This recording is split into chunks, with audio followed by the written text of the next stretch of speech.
Salut les graphes, ici Julien Flo, je suis ravi de vous retrouver pour une nouvelle vidéo, j'espère que vous allez bien et que vous n'avez pas un rhume un petit peu comme moi, donc je m'excuse d'ores et déjà pour les petits bruits éventuels, le fait de parler un petit peu du nez, voilà, je suis un petit peu sur la fin, enfin j'espère, si j'ai pas une rechute, donc je devrais la semaine prochaine, ouais, j'avais prévu de faire un petit peu plus de vidéos cette semaine, mais j'ai pas pu, c'était un petit peu compliqué. Donc la semaine prochaine, je pense qu'on reprendra un petit peu le flambeau. En tout cas, voilà, excusez-moi encore pour cette vidéo si ma voix, au fait que je parle du nez, tout simplement, c'est un petit peu dérangeant. Je m'en excuse par avance. Donc, on va faire un petit point sur les marchés, comme on a l'habitude de faire tous les week-ends, sur les opportunités. Évidemment, j'ai pas grand-chose à vous montrer cette semaine, si ce n'est ce qui s'est passé. Après, ça va être très compliqué maintenant, c'est-à-dire qu'on est encore sur une très forte poussée haussière, donc on a évidemment des probabilités de continuer qui sont fortes. Après, voilà, ce qu'on va essentiellement parler, comme je vous le dis assez souvent, ce qui va être le plus important maintenant, c'est pas la poussée haussière, c'est ce qui va être le plus important, c'est la consolidation qui va s'en suivre. Et de voir si cette consolidation, pour une fois, puisque comme on le voit sur le CAC 40 les précédentes fois, eh ben, on était passé au travers des supports comme dans du beurre. Et là, dans la remontée, on est passé sur les résistances comme dans du beurre. Donc on voit en fait toute la neutralité du marché, et c'est comme ça qu'il faut le définir. Donc évitez de vous faire balancer, j'ai mis une vidéo cette semaine sur justement les gourous, évitez de vous faire balancer de part et d'autre. À chaque fois que le marché va baisser un petit peu, vous allez toujours trouver des gens qui vont vous expliquer pourquoi il va baisser encore plus. À chaque fois que le marché il va monter, vous allez retrouver des gens qui vont vous expliquer pourquoi il va continuer de monter. Donc ce qui est génial en règle générale, c'est que c'est à peu près les mêmes personnes qui étaient super baissiers et qui vous avaient parlé d'une englobante baissière sur BFM Business par exemple, en vous expliquant que c'était le signal, c'était vraiment le signal que ça y est, c'était fini. Puis là, boum, allez, la semaine d'après, la même personne va vous expliquer que finalement, le marché s'est renversé et que maintenant, c'est l'euphorie, il faut acheter, il faut revenir sur les marchés.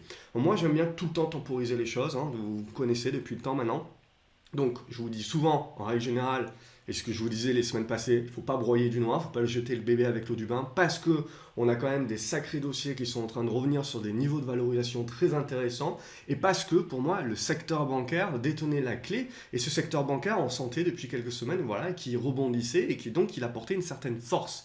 Donc pour moi, c'est simple, si vous voulez réellement qu'il y ait un marché baissier, qu'il y ait un crack boursier, il faut que tous les secteurs d'activité plongent en même temps. Vous ne pouvez pas vous permettre d'avoir un secteur qui corrige alors que d'autres rebondissent. Ça, c'est pas un vrai, c'est pas la mise en place d'une vraie tendance baissière. Donc tant que vous n'avez pas ça, il n'y aura pas la mise en place d'une vraie tendance baissière et vous ne me verrez pas retourner le fait que le taureau est au-dessus de l'ours actuellement. Donc je n'inverserai pas la statue tant que ce n'est pas le cas. Et donc, tant que ce n'est pas le cas, voilà ce que je vous disais les semaines précédentes, on a des dossiers qui sont en train de revenir sur des niveaux de valorisation très intéressants. Donc on a en fait des dossiers qui ont énormément corrigé. Le marché a été maintenu sur des niveaux qui sont quand même élevés parce qu'on a eu des secteurs d'activité qui ont surperformé. Et dans la consolidation de ces secteurs d'activité, il y a eu une rotation sectorielle et les autres secteurs d'activité ont pris le relais. Et là, qu'est-ce que l'on constate en fait sur les dernières journées, ce qui s'est passé cette semaine, c'est que tous les secteurs d'activité ont participé à la hausse. Forcément, il y en a qui ont participé moins que d'autres, mais tous les secteurs d'activité ont participé à la hausse. Et donc ça, c'est quelque chose de très positif également, mais ce n'est pas le moment de devenir euphorique. Pourquoi? Parce qu'il y a encore du boulot, tout simplement, et parce que c'est pas le premier coup, je veux dire, on est dans un zigzag, donc on est réellement dans une situation neutre, où on voit que de part et d'autre, à chaque fois, on traverse les résistances et les supports assez facilement. Donc les résistances majeures et les supports majeurs, on les tient, mais tout ce qu'il y a au milieu, voilà, on voit que voilà, là on est passé comme dans du beurre, là on est passé comme dans du beurre, là on est passé comme dans du beurre, là une nouvelle fois et là une nouvelle fois. Toute la question maintenant pour pouvoir définir la prochaine tendance, à la hausse ou à la baisse, c'est de savoir la consolidation qui va se suivre sur le CAC 40. Ça peut se mettre en place que dans quelques séances, pas tout de suite, mais la consolidation, cette reprise de souffle qui est nécessaire pour assainir le marché, puisqu'on est quand même on a quand même grimpé en ligne droite de plus de 300 points, donc 200 points. Donc là, c'est quand même quelque chose de très important. C'est la capacité quand le marché va consolider, de faire ce qu'il n'a pas réussi à faire les fois précédentes, c'est-à-dire de tenir ses supports. Il les a pas tenus, il les a pas tenus. Est-ce que là, on va les tenir? Et si, et seulement si on les tient, eh ben, ça sera très positif pour en fait valider ce qu'on appellera une nouvelle jambe haussière, c'est-à-dire tout simplement une relance de la hausse. Et là, on pourra reparler de scénario 5600, 5700. Pour le moment, c'est encore trop tôt d'en parler. Pourquoi? Ben parce que vous le voyez, on est très bien monté cette semaine, mais on est encore dans l'incapacité, pour le moment, de redépasser les précédents hauts des précédents rebonds. Donc, c'est-à-dire, il faudrait dépasser les 5510 points et il faudrait dépasser surtout cette zone entre les 5530 jusqu'à 5550. Donc là, voilà, vous avez vraiment les gros niveaux qu'il faudrait dépasser, au-dessus desquels on commencera à redevenir très positif pour une nouvelle jambe haussière. Et là, potentiellement, le marché rentrera dans une euphorie. Là, potentiellement, tous les analystes commenceront à vous expliquer pourquoi il faut encore acheter, pourquoi les niveaux de valorisation, alors qu'ils vous ont dit qu'il fallait jeter le bébé avec l'eau du bain les semaines précédentes parce que la guerre commerciale, parce que si, parce que mi. Là, tout le monde va vous expliquer comme par enchantement que finalement, les niveaux de valorisation sont quand même très intéressants. Oui, c'est bien, c'est toujours facile de se réveiller après coup. Donc, faites très attention, voilà, de jamais vous faire polluer tout simplement par les autres, moi y compris.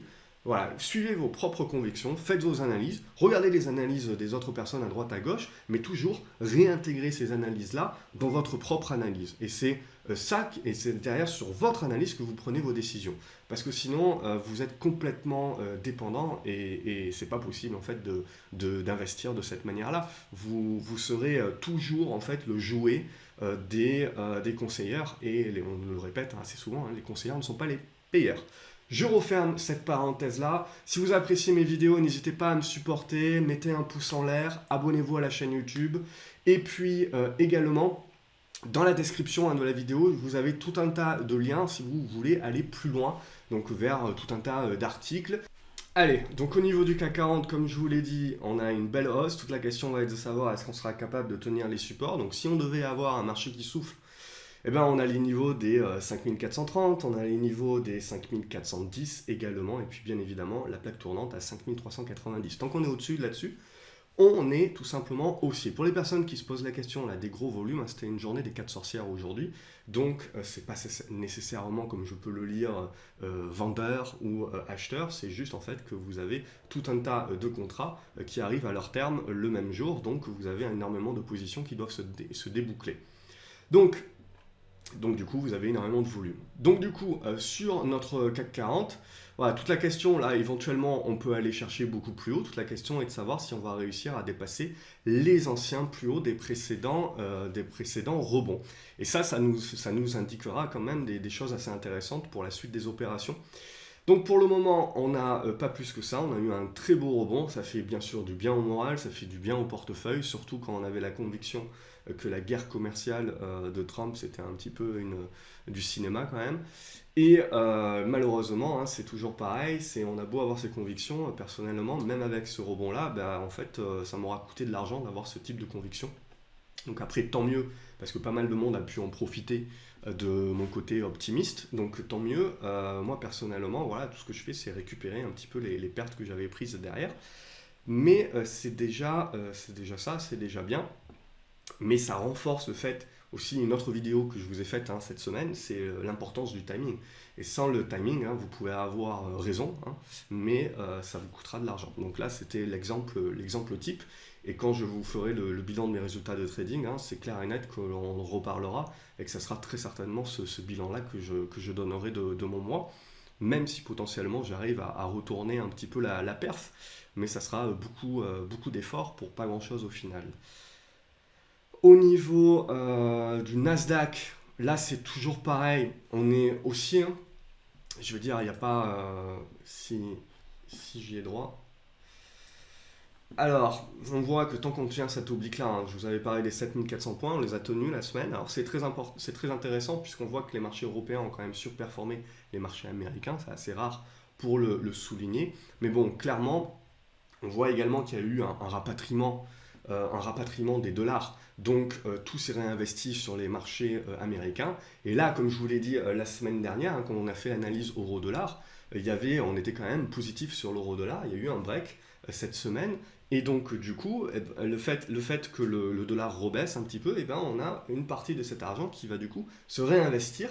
Et puis surtout, on a des tensions, on a les peurs des investisseurs qui se lèvent un petit peu. Voilà, une certaine réalisation que le pire n'est jamais certain. Et donc, du coup, qui va se réinvestir eh ben, là où les valorisations sont plus attractives et donc laissent un potentiel plus grand. C'est pas sur le marché américain, clairement, actuellement. Même si on fera une autre vidéo justement sur la concentration actuellement sur une poignée de valeur, qui pour moi est le réel risque. Hein. Si on doit avoir un risque, c'est celui-là. Donc, au niveau du Nasdaq, 7400 points, tant qu'on est au-dessus, c'est aussi, je veux dire, je ne vais pas faire long alors que c'est bref. Au niveau de l'or également, on voit que l'or n'arrive pas à valider son rebond. Le rebond se validera uniquement au-dessus des 1210 dollars. Tant qu'on est sous les 1210 dollars, c'est baissier et il n'y a pas de rebond qui se met en place. Pour l'euro dollar, on voit, on a cassé cette oblique baissière. Donc là, on a une nouvelle dynamique haussière qui s'est mise en place tant qu'on va tenir cette zone des 1,17, 1,1650. Hein.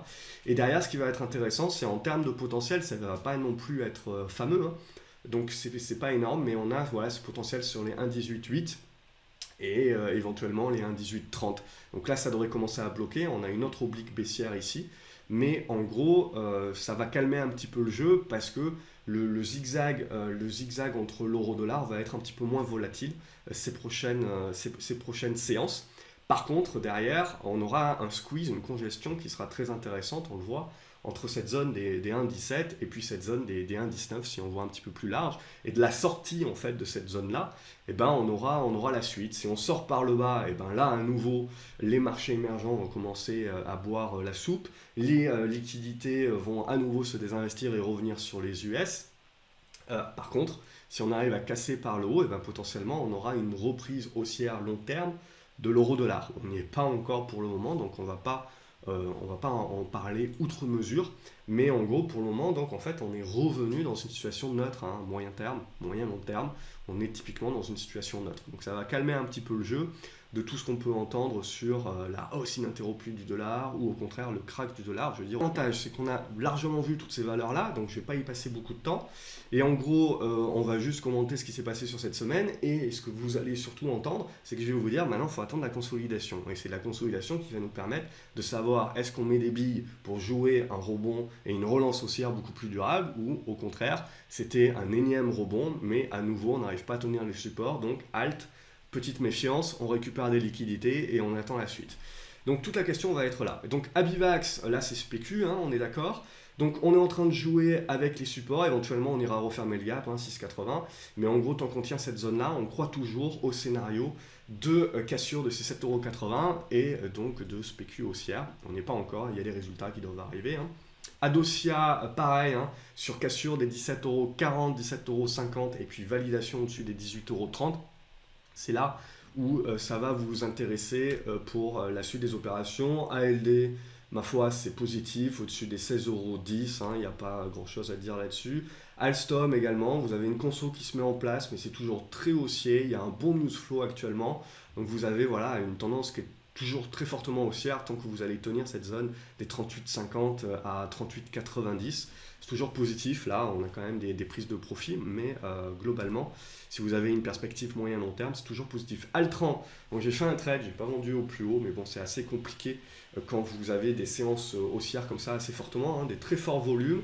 Donc on évolue dans un biseau descendant, on a bien rebondi sur le bas du biseau descendant, et là la problématique c'est toujours la même. J'ai décidé de vendre parce qu'en fait, le fait de pouvoir prévoir, entre guillemets prévoir, de pouvoir jouer ce rebond technique, ok, les probabilités étaient quand même assez favorables. Après, le problème, c'est qu'une fois que le rebond a eu lieu, vous rentrez dans des impondérables et dans des probabilités qui sont beaucoup moins. Donc, on peut être beaucoup moins sûr sur la suite des opérations.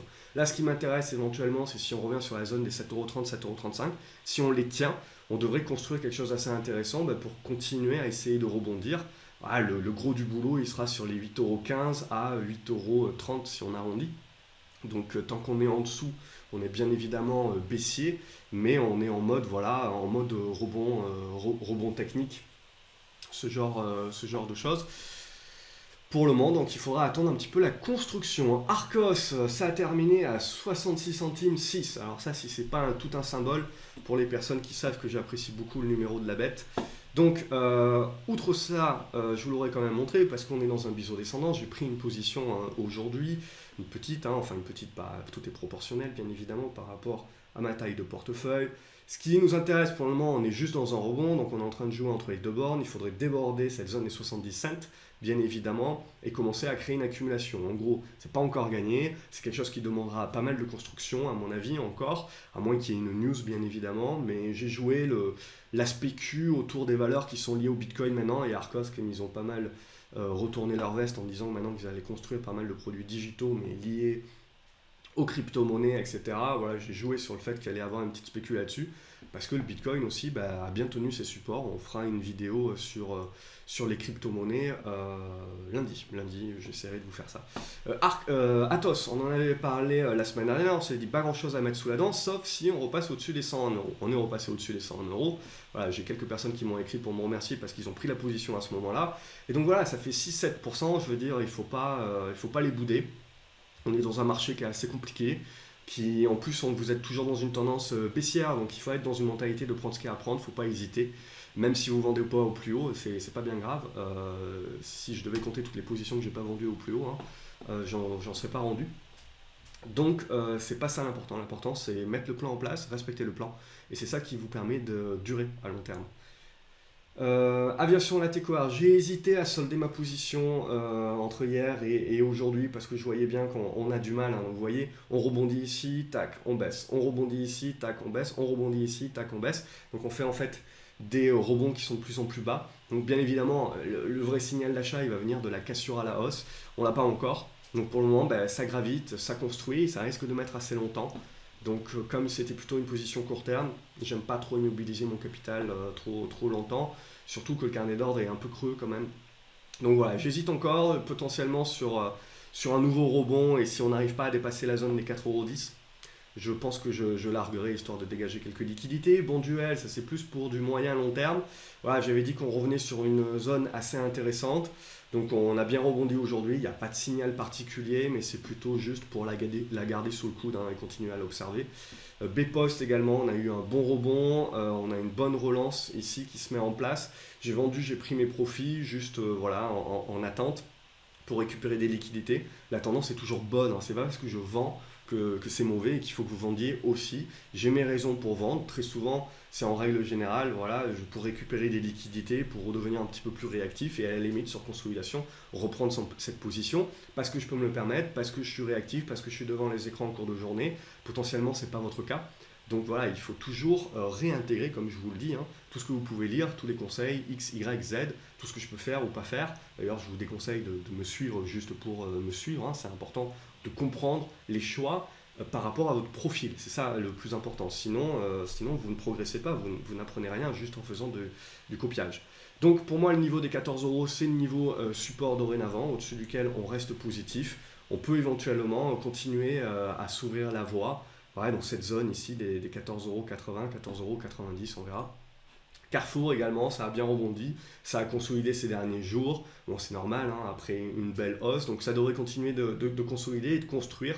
Mais globalement, tant qu'on va rester au-dessus des 15,80 €, 16,10 €, c'est toujours positif. Selnovo, c'est un petit peu moins bien, donc on n'a pas cassé par le haut tout de suite. On est en train de faire une alternative. Bon, pour l'instant, il n'y a pas de péril dans la demeure tant qu'on tient cette oblique haussière. Donc on reste toujours haussier avec une probabilité accrue de casser par le haut. Pour le moment, ce n'est pas encore le cas, mais potentiellement. CGG, il y a pas mal de monde qui me pose des questions là-dessus. Pour moi, on est dans un triangle symétrique, donc on est neutre au milieu. On attend soit la cassure à la hausse qui devrait libérer un nouveau potentiel haussier, soit la cassure à la baisse qui devrait nous renvoyer sur les 2 €. En potentiel haussier, bon, vous avez les 2,60 € bien évidemment, et après on pourra parler des 2,80 €. Pour le moment, c'est neutre, on est en attente.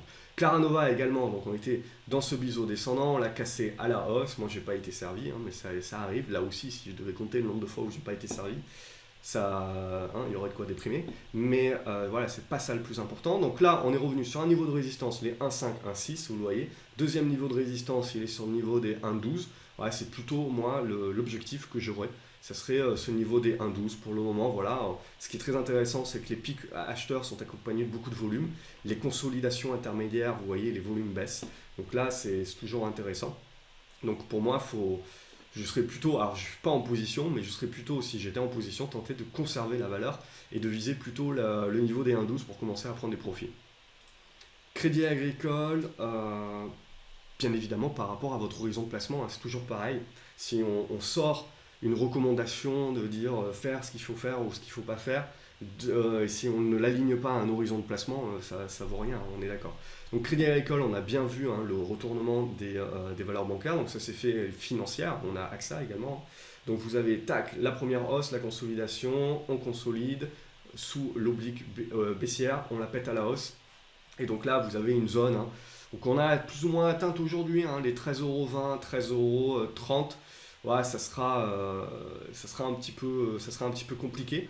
Donc après, ça devrait reconsolider, mais rien de bien dramatique. Tant qu'on va tenir cette zone, les 12,50 €, hein, 12,30 €, on va rester quand même bien positif. On voit là aussi, hein, les volumes sont fortement haussiers. Et puis les indicateurs GraphCO, vous voyez, étaient quand même bien passés en pré-signal. Là, quand vous commencez à avoir des barres qui s'alignent jour après jour, ça veut dire qu'il y a quand même un mouvement qui est très puissant.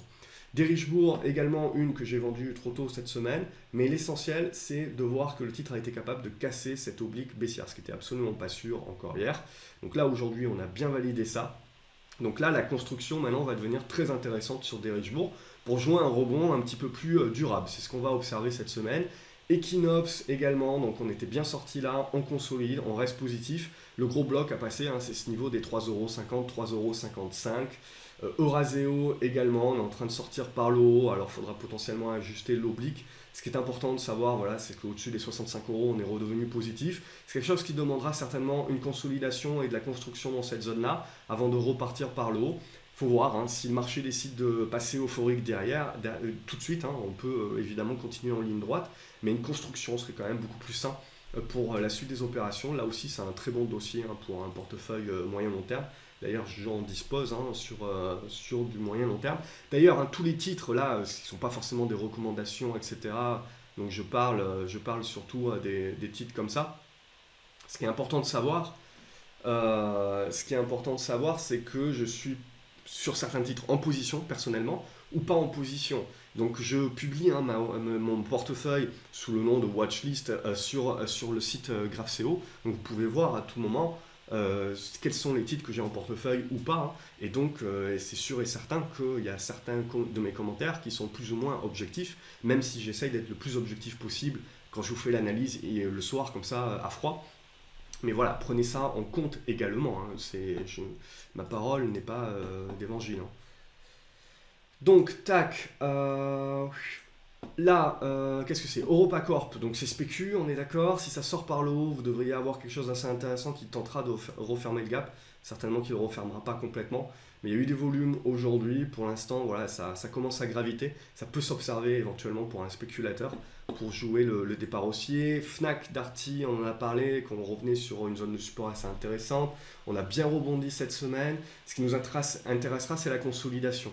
Donc sur la consolidation, c'est une position que je pense prendre très certainement la semaine prochaine pour jouer un rebond voilà, un petit peu plus fort dans ces eaux-là, avec la moyenne mobile 50 potentiellement en résistance. GSI International, on s'était dit la semaine dernière qu'en gros, tant qu'on n'était pas dans la capacité de repasser cette zone des 16 centimes 50 à la hausse, il n'y avait pas grand intérêt. Qu'est-ce qu'on a fait aujourd'hui? On a ouvert avec un gap, on a repassé cette zone des 16 centimes 50, donc il faudra l'observer pour la semaine prochaine. On se rappelle hein, que c'est cette oblique baissière-là qu'il va falloir vraiment dépasser pour donner un gros signal sur la suite des opérations. C'est spéculatif bien entendu. Genfit hein, n'y arrive toujours pas. Donc là, on fait un chandelier assez mauvais cette semaine. Donc je pense que la semaine prochaine, voilà, s'il n'y a pas de réaction, si on ne fait pas une mèche basse, ce sera une position que je solderai. Genkyotex, très spéculatif là aussi. Il y a des résultats qui doivent tomber. Donc en gros, ouais, c'est pas vraiment le graphique qu'on regarde, hein, ça dépendra des résultats, donc c'est à double tranchant. Graphiquement parlant quand même, si on arrive à revenir au-dessus des 1,57, 1,60, ça commencera à redevenir positif hein, graphiquement parlant. Il y a du bon monde, hein, on le rappelle, au capital, mais bon, c'est pas parce qu'il y a du bon monde qu'ils vont pas se tromper. Tac. Olot Group également, vous avez donc un titre qui a pris une grosse baffe. une congestion qui est en train de se faire dans un triangle symétrique dorénavant. Donc si vous le cassez par le haut, il devrait y avoir un rebond qui devrait pouvoir avoisiner cette zone des 13,70 €. Si ça casse par le bas, évidemment, scénario caduc. Ibrigenix, on avait cassé par le bas cette oblique baissière la semaine dernière, hein, on en avait parlé. Et du coup, on revient sur cette oblique baissière. Donc du coup, on continue en fait à jouer toujours un triangle symétrique, c'est juste que c'est pas le même. Et donc voilà, évidemment là, si on casse par le bas, ça sera mauvais, il n'y a pas énormément de volume, etc. Mais en gros, le titre va redevenir intéressant si on tient bien ici, qu'on est dans la capacité de rebondir et surtout de rompre en voie l'ancien support qui devient résistance. Donc toute cette zone comprise entre 46 et 48 centimes d'euros, ça sera très intéressant pour la suite. Insys Therapeutics, là je vous fais une aparté, donc j'ai vendu ma position. C'est lié au cannabis. Et vous allez très certainement, si ce n'est pas encore le cas, recevoir, comme à la grande époque du Bitcoin, tout le monde qui va commencer à parler du cannabis dorénavant et tout le monde qui va vous dire c'est le prochain Eldorado, blablabla. Bla, bla, bla. La majorité des valeurs sont déjà parties, la majorité des valeurs sont déjà en bulle. Là, quand vous regardez les fondamentaux, c'est pas la peine. Donc, c'est clair et net que seuls des spéculateurs s'y intéresseront, des spéculateurs de court terme. Ce que je ferai, c'est que je ferai une vidéo à la demande également, on en a parlé dans l'académie, hein. Je ferai une vidéo pour vous dire les valeurs qui peuvent être recommandées à suivre, recommander des valeurs qui seront très spéculatives, donc uniquement pour des profils déterminés spéculateurs de court terme.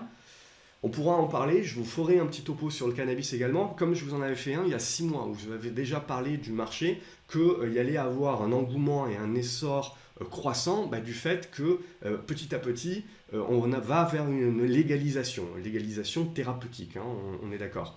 Donc du coup, moi je m'étais plutôt mis sur un titre comme Insys, qui est une biotech, qui a quand même du volume, etc.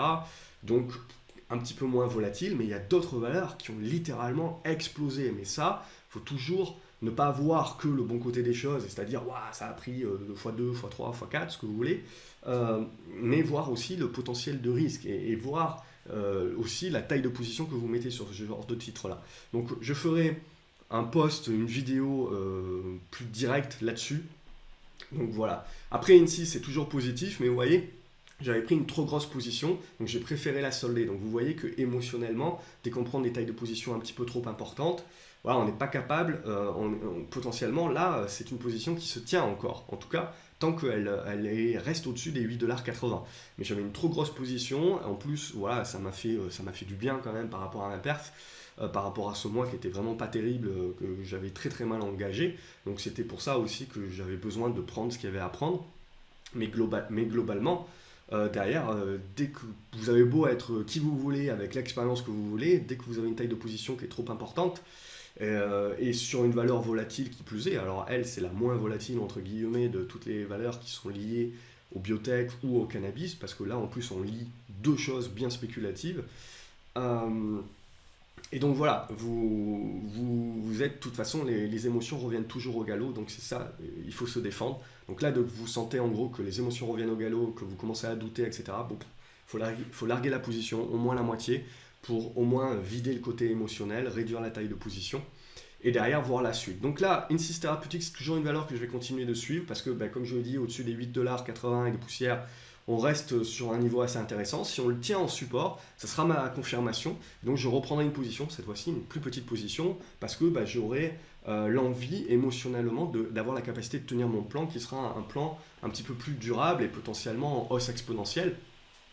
Voilà. Donc ce marché du cannabis, c'est une bulle, donc il faut savoir qu'à un moment donné, vous allez avoir une correction et ça fera un rebond. Donc c'est pour ça, c'est essentiellement pour des spéculateurs. Il faut être quand même devant l'écran, hein, parce que sinon c'est très compliqué de pouvoir suivre ce genre de choses-là. Intégragène, vous voyez, ça fait des mèches hautes, donc pour le moment on n'y est pas encore. Le côté positif, c'est qu'à chaque fois, on est quand même dans des forts volumes à l'achat, et puis le problème, c'est que derrière, il n'y a plus personne, il n'y a plus rien. Donc, on est toujours dans la même chose, c'est qu'il faudrait commencer à mettre des chandeliers au-dessus de ces 2,10 €, 2,20 €, et là, ça recommencera à être positif, hein. Sinon, c'est bien spécu. Kiadis aussi, c'est bien spécu. Vous avez un bon support moyen terme sur les 12,50 €.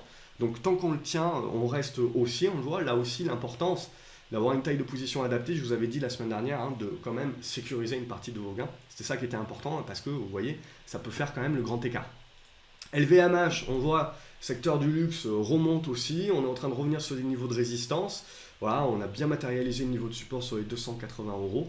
Donc voilà, toute la question, là aussi, ça sera de savoir, dans la consolidation, comment on va tenir les supports. Monakea, on a eu un rebond par rapport à ce qu'on s'était dit la semaine dernière, ou il y a 2 semaines, je ne sais plus. Donc on avait ce triangle symétrique qu'on a cassé par le haut, et en fait on a buté, on le voit, sur cette zone des 3,40 €, 3,45 €. En fait, l'avantage maintenant, c'est qu'on sait où est la résistance. Donc pour un investisseur beaucoup plus moyen, long terme, le réel intérêt va être quand on va dépasser cette zone des 3,40 €. Et là, ça va donner un véritable signal encourageant. Pour le moment, on est en train de retravailler les supports. Donc on est à nouveau en attente. Néopost, on a cassé l'oblique baissière, on a cassé la résistance horizontale. Éventuellement, on s'ouvre la voie des 24,40 € à 25 €, potentiellement pas en ligne droite bien évidemment, parce qu'on a quasiment gagné 10%, même plus de 10%, quasiment en ligne droite. Donc c'est peut-être quelque chose qui aura besoin de souffler, mais en gros la zone là des 23,30 € devrait être une zone support, sinon en mode pullback sur le niveau des 22,80 €, ça restera toujours positif. Nextedia, donc là, il y a des volumes qui sont en train d'arriver, on est dans une bonne congestion, c'est en train de devenir intéressant. Il ne nous manque plus qu'en gros le top départ. Et le top départ viendra de la cassure de ces 1,05 €. Donc à observer, les volumes sont en hausse, ça reste une petite valeur bien entendu. Nokia également, on est dans un triangle symétrique, on attend le débordement à la hausse pour réellement donner de l'influx. Sinon là on continue le zigzag au milieu, mais en gros tant qu'on est au-dessus des 4,50 € et a fortiori au-dessus des 4,60 €, on reste positif.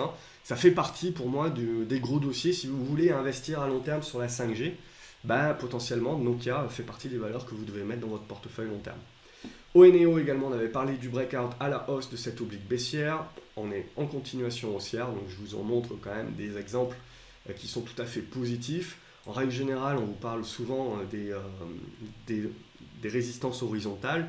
Voilà, les obliques quand même permettent de rentrer bien en amont et donc de pouvoir surfer sur la tendance beaucoup plus clairement, beaucoup plus tôt, et voilà, d'un petit peu moins stressé, puisque forcément quand vous êtes dans des tendances là actuellement, alors pas cette semaine bien évidemment, mais où c'est beaucoup plus la sinusoïdale, vous avez de nombreux breakouts qui ne fonctionnent pas ou qui fonctionnent moins bien et qui vous mettent le doute. Donc là c'est toujours bien de pouvoir identifier graphiquement parlant avec une méthode également qui vous permet de rentrer en anticipation avec une bonne gestion de risque derrière. Orchestra, augmentation de capital, j'ai pris ma perte parce que voilà, je me suis souvenu que j'ai une règle qui est de ne pas participer aux augmentations de capital. Donc du coup, le cours est en train de revenir vers le niveau de l'augmentation de capital à 1,03 €. Personnellement, c'est toujours un titre qui m'intéresse dans le sens où c'est spéculatif, c'est pas long terme, on est d'accord, mais c'est un titre qui m'intéresse parce qu'il y a un news flow qui va être assez intéressant. Ils vont avoir les caisses à nouveau pleines pour voir venir, entre guillemets, la suite des opérations. Maintenant, la tâche sera dure et sera longue. Graphiquement parlant, on n'a rien d'intéressant, donc ça ne va pas m'intéresser. Donc je vais attendre la fin de l'AK. Et si graphiquement parlant, on a quelque chose d'assez intéressant, il y a l'histoire de Toys R Us aussi, potentiellement qui peut créer une spécu. Mais en gros, tant que le titre va rester sous les 1,18 €, 1,20 €, il ne va rien avoir à se mettre sous la dent à moyen terme sur le titre. À court terme, on verra, mais pour moi, voilà, on attend le 3 octobre, il me semble que c'est la fin de l'AK, l'arrivée des nouveaux titres, et là, derrière, on verra, le graphique aura un petit peu évolué, on verra si on a quelque chose à se mettre sous la dent ou pas. En attendant, il n'y a pas grand-chose. Farnex, j'ai pris une position aujourd'hui sur les 8,50, j'ai profité qu'il y avait enfin un ordre un petit peu plus gros que les autres, pour pouvoir me positionner en une fois pour prendre une première ligne. Voilà, ce qui me plaît, c'est qu'on tient bien le niveau des 8,10 €. Le carnet d'ordre est un gruyère, donc faites très attention à votre taille de position. Après, graphiquement parlant, on est neutre entre les 8,10 € et les 9,30 €. Il faudrait dépasser cette zone, bien évidemment, pour pouvoir reprendre l'ascendant haussier. Là aussi, c'est une valeur qui a été très suivie par les analystes. Ils ont commencé à la conseiller ici, donc du coup, vous avez créé une exponentielle, et puis là, boum, allez, terminé. Merci, au revoir. Donc faites toujours très attention à ça. Plastivaloir, donc du coup, je vous en avais parlé un petit peu avant, mais là on a le signal, donc ça peut être intéressant sur consolidation éventuellement. Ça peut être intéressant de jouer un rebond un petit peu plus fort sur Plastivaloir. Alors, on peut éventuellement viser un retour sur les 16,40 €, mais c'est un petit peu gourmand. Donc on visera avant tout les 15,50 €, c'est quelque chose, c'est un rebond, on est sur du rebond là pour le moment. Poxel, là, les analystes commencent un petit peu à se réveiller, à se dire oh là là, mais il y a du cash, oh là là, mais il y a un bon pipeline, oh là là, mais ça a l'air pas mal. Donc ça se réveille un petit peu, par contre, on voit, il y a encore du boulot. Il faudra dépasser cette zone des 7,10 € à 7,20 €. Et réellement, en dépassant cette zone-là, on pourra aller chercher à nouveau les 7,80 €. Et puis derrière, les 8 €, 8,50 € qui sont notre premier objectif. Mais globalement, hein, Poxel, c'est une des rares biotech aujourd'hui qui est quand même, il y a du solide, il y a du concret derrière. Donc c'est très intéressant. Après voilà, je suis en position depuis très très longtemps. Je m'étais fait sortir sur cette mèche ici. Donc j'ai repris une position dorénavant. Potentiellement, là, si on arrive à bien tenir cette zone des 6,80, 6,90, je pense éventuellement accumuler pour reprendre une position assez importante que j'avais au préalable.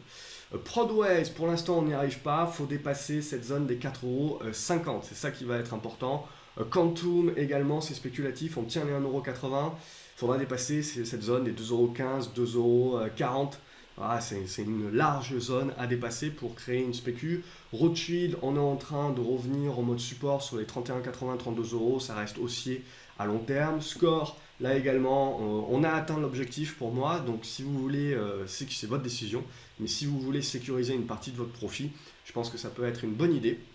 De toute façon, ça reste haussier à long terme, et ça reste, il y a une bonne spéculation, hein, puisqu'on reste quand même avec un dossier qui continue à avoir même pas des rumeurs, mais des propositions d'OPA, etc.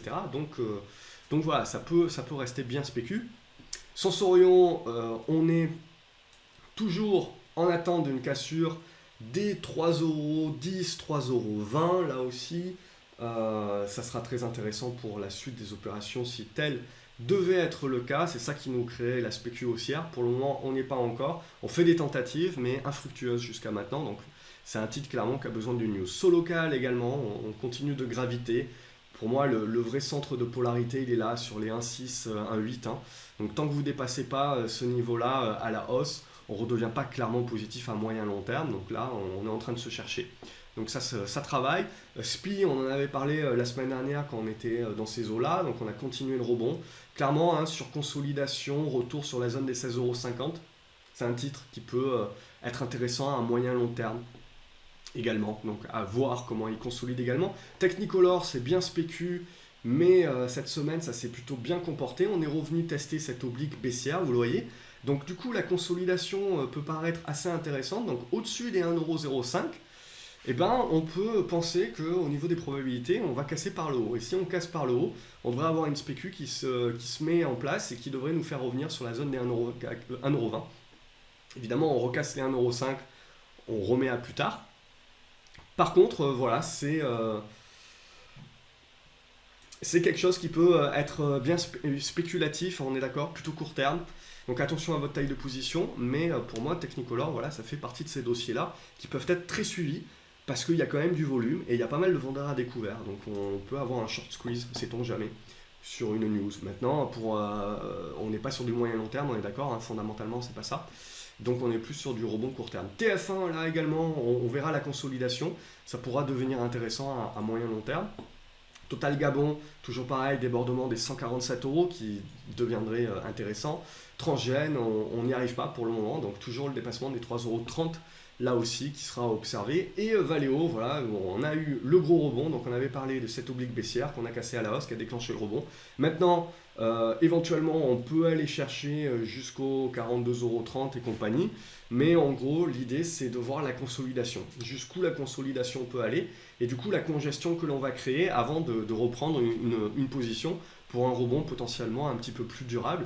Mais du coup, bah, ça c'est déjà un premier rebond où il fallait prendre ce qu'il y avait à prendre, donc j'espère que vous avez pu en profiter. Et voilà, on arrive au terme de cette vidéo. Malheureusement, elle a été très longue, je suis désolé, mais c'est plus fort que moi. J'ai la tchatch et j'ai besoin de partager avec vous et de discuter. Donc j'ai beaucoup de mal à synthétiser et à vous faire des vidéos express comme ça. Même si bien évidemment le vrai détail il est dans l'académie, bien entendu. Donc voilà, j'ai pas plus à vous dire que ça. Excellent week-end à vous. Merci de me suivre. Un pouce en l'air, ça fait toujours plaisir. N'hésitez pas dans les commentaires également à me dire ce que vous pensez des vidéos, à me faire part de suggestions éventuellement. et à me parler de vos propres analyses, hein. Quels sont les titres que vous avez suivis, comment ça s'est passé cette semaine, voilà, ce qui a été bien, ce qui a été pas bien, quelle est votre opinion sur la suite, qu'est-ce que vous allez faire, voilà. C'est ça aussi le partage, c'est important, et ça permet voilà, bah, d'aider tout le monde, et de tout le monde en fait d'avoir une espèce d'avis global, et du coup bah, d'éviter de se faire balader par les marchés de part et d'autre. Voilà, je vous souhaite une excellente soirée, un excellent week-end. N'oubliez pas d'aller dans la description également, vous avez un paquet de liens qui vous attendent pour aller beaucoup plus loin.